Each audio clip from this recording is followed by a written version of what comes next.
መቼም ይሄንን እያየች አይደለም ጋሽዬ የጋሽዬ አባት እንኳን ቢመጡ ድጋሜ ወደ አብርሽ ህይወት ለመመለስ እሺ ትላለች ብሎ ለማሰብ ለኔ አሁን ላይ በጣም ነው የሚከብደኝ። የእውነቴን ነው። ሄርሜላና አብርሽ እንዴት እንደሚያረጋቸው በኩሪፍቱ ሪዞርት አትጠይቁኝ። የእውነቴን ነው ምላችሁ ቤተሰቦቼና ይሄንን እያየች አሁን ሩታ ወደ አብርሽ ህይወት ብትመለስ እኔ እንጃ ከባድ ነው። የእውነቴን ነው ምላችሁ። በቃ ልጁ አልበሰለም። ለትዳር አይሆንም አብርሽ። ለትዳር የሚሆን አይነት ወጣት አይደለም አብርሽ። ገና መብሰል ይቀረዋል። ገና መብሰል ማለት የእድሜ አይደለም የሃይምሮ መብሰል ገና አብርሽ ይቀረዋል። የእውነቴን ነው። እኔ ባለፈን ብያለሁ አብርሽ ለትዳር የሚሆነው እንዳይደለም ገና አልጠገበም። ይሄ ዘሎ ተራግጦ ይሄ ማግጦ ይሄ ምናምን አልጠገበም። ገና ነው ልጁና ከሱ ጋር ራሱ መቃጠን ነው። እና እንደኔ መቼም ሩታዬ ይሄን ቪዲዮ እያየች እኔ እንጃ አይደለም ጋሽዬ የጋሽዬ አባት እንኳን ቢመጡ እሺ የምትን አይመስለኝም አሁን ላይ። ምክንያቱም እሱ ፍላጎት ቢኖረውና ሚስቱ ወደ ቤቱ ልጁና ሚስቱ ወደ ቤት ወደ ትዳሩ ፍላጎት ቢኖረው ኖሮ ዛሬ ሄርሜላን ይዞ በየእንትኑ እንደዚህ አይሆንም ነበረ። የእውነቴን ነው የምላችሁ። ስለዚህ አብርሽ አይሆናትም ለሩታ። እውነት አንዳንዴ ምን አይነት ሰው ላይ ነው ግን የጣላት እላለሁ። የእውነቴን ነው የምላችሁ። እንደ ሩታ እኮ እግሩ ቢቀጠን ራሱ እንደ ሩታ አይነት ሴት አያገኝም። የእውነቴ ነው። ሩታን ያገኘ ሰው ወንድ የታደለ ነው። የኔ ሚስኪን ሩታዬ ማለት ነው። እና ይህን እያየች ሩታ እኔ እንጃ ድጋሜ ወደ አብርሽ በፍጹም የምትመለስ አይመስለኝም። ጋሽዬ መቼም ድጋሜ ሄደው ሩታ እንደማስቸግሯት ያው ተስፋ እናደርጋለን። መቼም ልጆትን እንዴት እየሆነ እያዩ ነው አደለ? እንደዚህ የቪዲዮ እየቀረጸ ከኤርሜላ ጋር እንዴት እንደሚሽለጠለጥ ብታዩት እኮ ቪዲዮ ቤተሰቦች ደግሞ እኮ ስቶሪ ላይ ነው የሚለቁት። ስቶሪ ላይ ቲክቶክ ላይ ምን አይነት ይወረዱ እንደሆኑ ብታዩ። የእውነቴን ነው ምላችሁ ቤተሰቦች። እና መቼም ጋሽዬ ያው አልፎ ዩቱባ ያለው ብለዋል አደለ?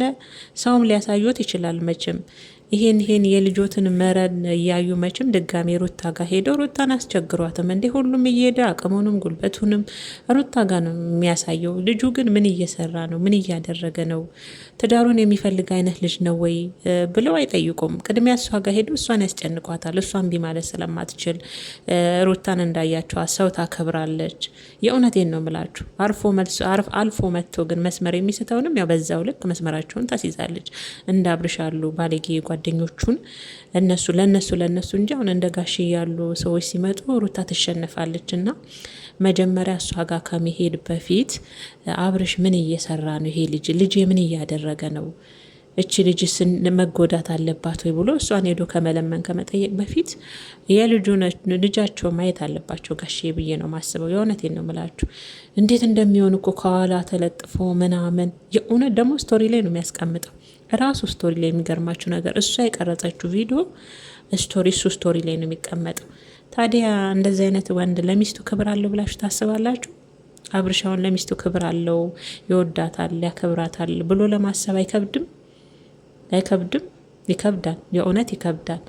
ስለዛ እኔ ድጋሜ ሩታ አብርሽ ጋር ገፍታ ድጋሜ እንዳለችውም ከመውጣት የእውነት ባትመለስ በቃ ልጇን ቀጥ አርጋ ከእግዚአብሔር ጋር እግዚአብሔር መቼም ያው አይጥልም። በልጅ ክሷታል፣ ለእናትነት መርጧታል። ስለዛ ልጇን ቀጥ አርጋ ብታሳድግ ስንት ፈላጊ እኮ ነበራት። አልፋታላት እንጂ አይፋታም። እንደዚህ የሆነ እየተንዘላዘለ እየመጣ ነገር ያለቅሳል። እናቷ ቤተሰቧ ግቢ እየሄደ እያለቃቀሰ ሩታ እባክሽን በተመልካች ፊት እሷን ለማስጠቆር የማይፈነቅለው ድንጋይ የለም። ከዛ የሚሰራው ስራ አልታየማ እንግዲህ ያሉ ስቶሪ ላይ መች የሚያደርገው እሷም ቤተሰብም ይኸው ነው አይደለም፣ ሌላ አይደለም።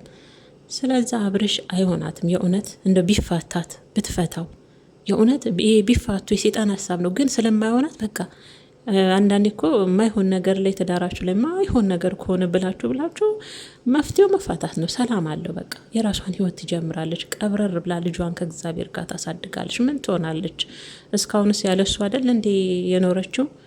እና አብርሽ ስራው በጣም ይደብራል ቤተሰቦች። በጣም ደግሞ ራሱ ነው የሚለቀው። ሩታ የቀረጸች ማናት የሩታን ጦስ ይውሰዱና ሄርሜላ የቀረጸችው ቪዲዮ ራሱ እሱ ቴሌግራም ስቶሪ ላይ የእውነት እስቲ ግቡና ያዩት። ስቶሪው ላይ ነው ያደረገው። እንግዲህ አስቡት ምን ይሁን ነው እንግዲህ። እና አሁን አብርሽ ባለ ትዳር ነው።